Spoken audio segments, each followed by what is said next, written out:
Ke Sudin enaknya lewat Jagorawi. Niat jalan bareng Babe.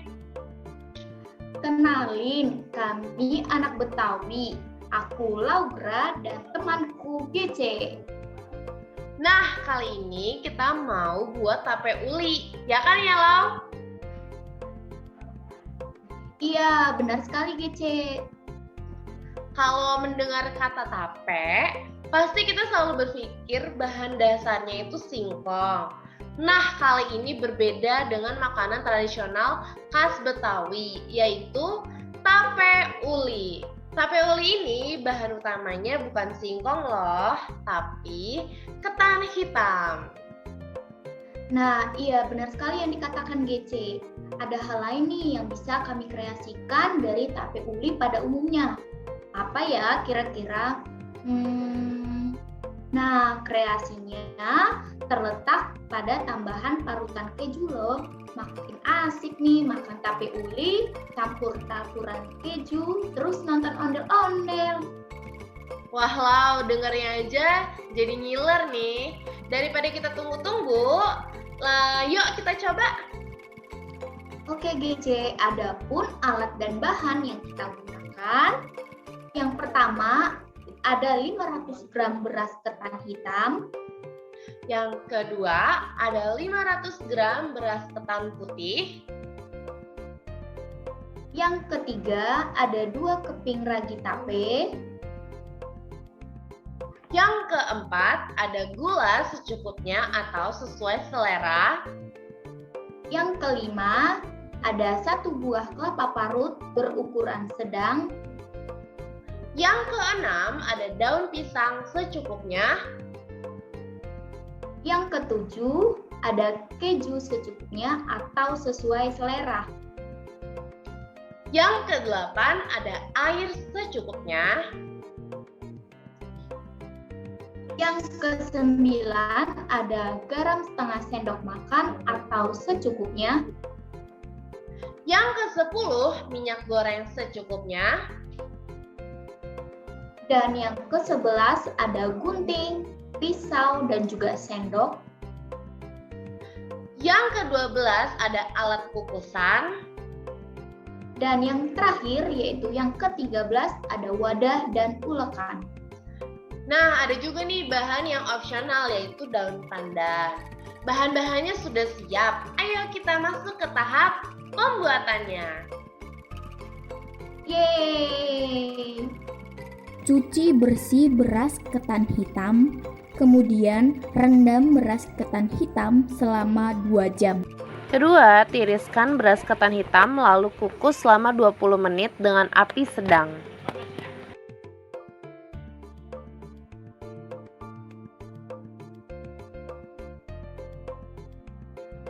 Setelah 20 menit, matikan api.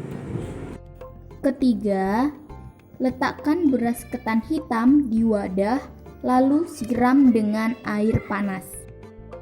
Keempat, kukus kembali selama 30 menit.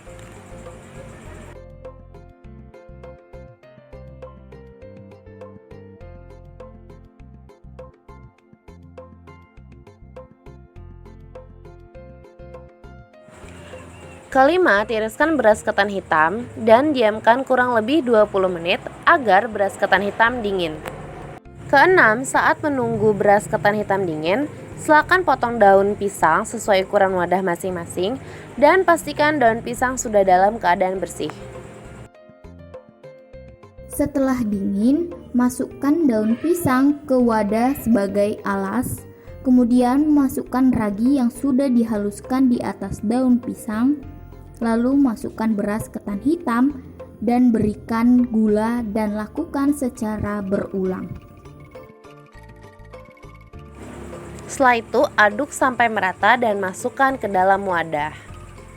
Setelah itu, silakan tutup wadah agar fermentasi berjalan dengan maksimal selama 2-3 hari. Oke, selanjutnya proses pembuatan uli. Langkah pertama, pastikan semua yang digunakan bersih. Kedua, cuci beras dan rendam selama 5 jam. Ketiga, bisa masukkan tirisan ketan putih ke dalam kukusan dan juga bisa menambahkan daun pandan. Masukkan garam sebanyak setengah sendok makan dan aduk sampai tercampur. Campurkan parutan kelapa secara perlahan. Setelah itu aduk sampai merata dan kukus kembali selama 1 jam.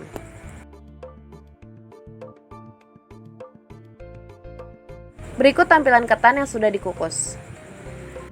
Setelah itu campurkan beras ketan putih dan juga kelapa, lalu ditumbuk sampai halus. Agar tampilan uli lebih menarik, maka kita dapat membentuknya seperti ini dengan membungkus hasil dari ketan putih dan juga kelapa, dan jangan lupa dioleskan minyak.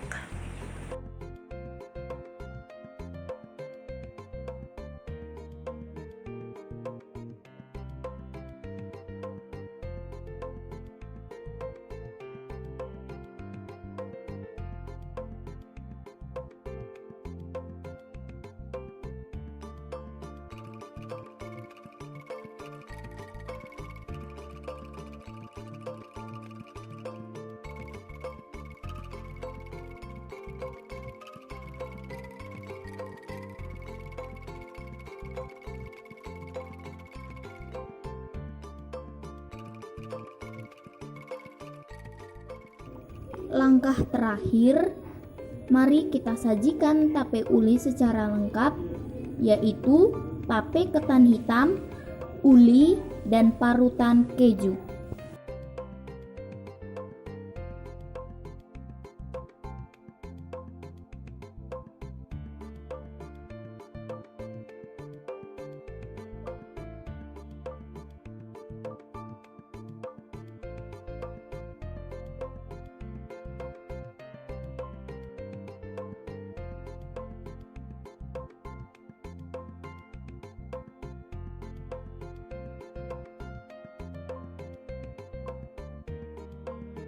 Nah, jadi ini dia hasil tape uli yang sudah kita buat. Ada apa aja Laura di dalamnya?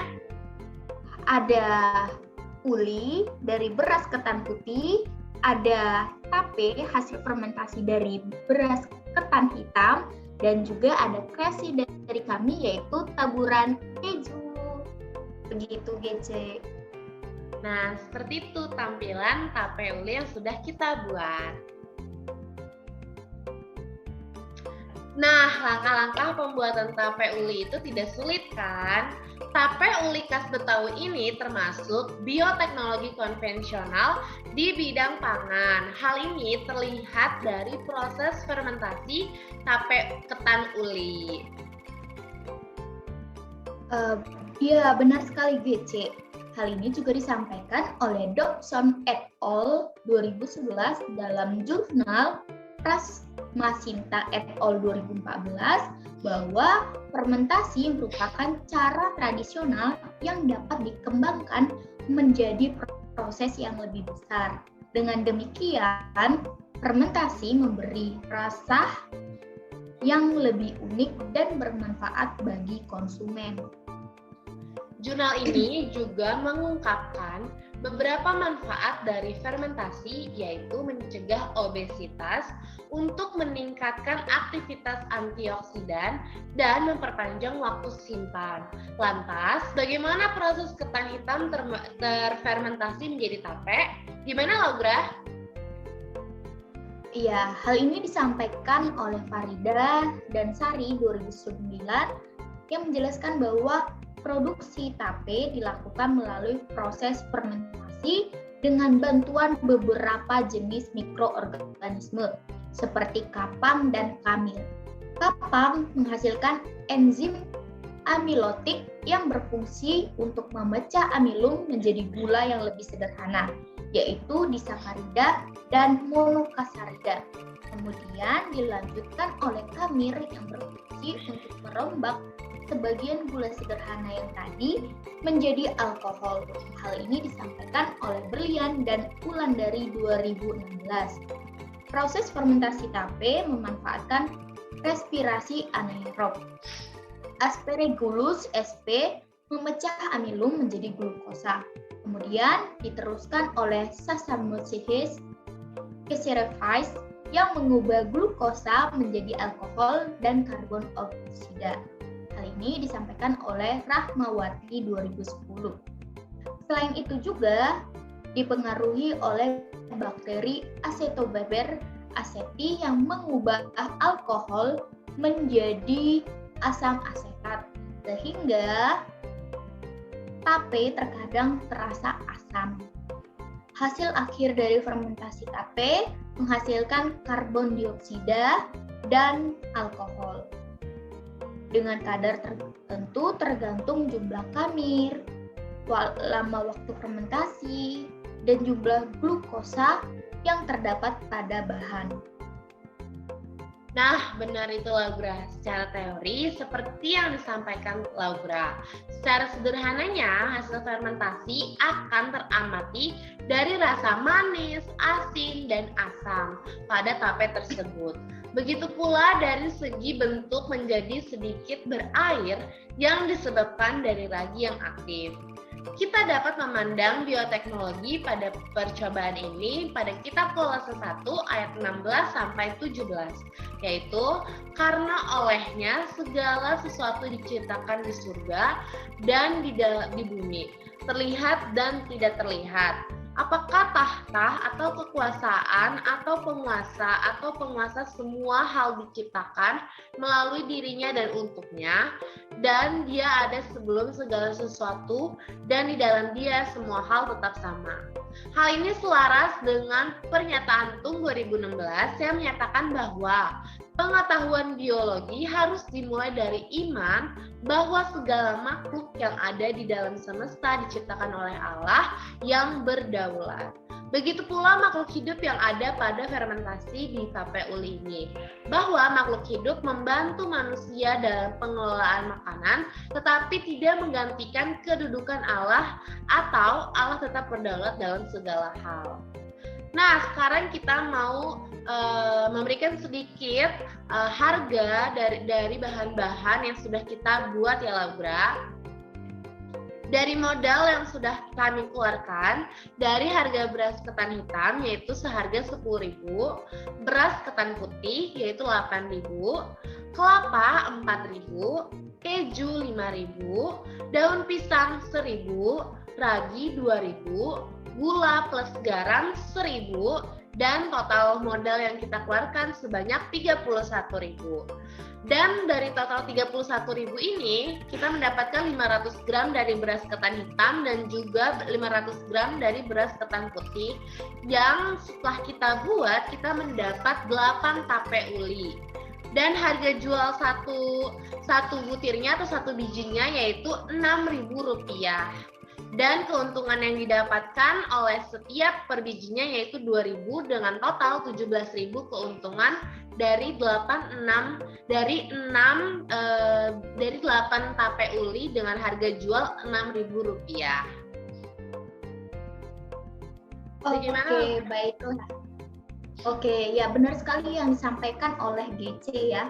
Nah, tape uli ini selain banyak manfaatnya, rasanya enak, ternyata dapat meningkatkan nilai ekonomi khususnya di Indonesia. Itu saja yang bisa saya dan rekan saya. Sampai jumpa di video selanjutnya. Dan terima kasih. Jangan lupa untuk subscribe, like, dan komen video ini. Dadah!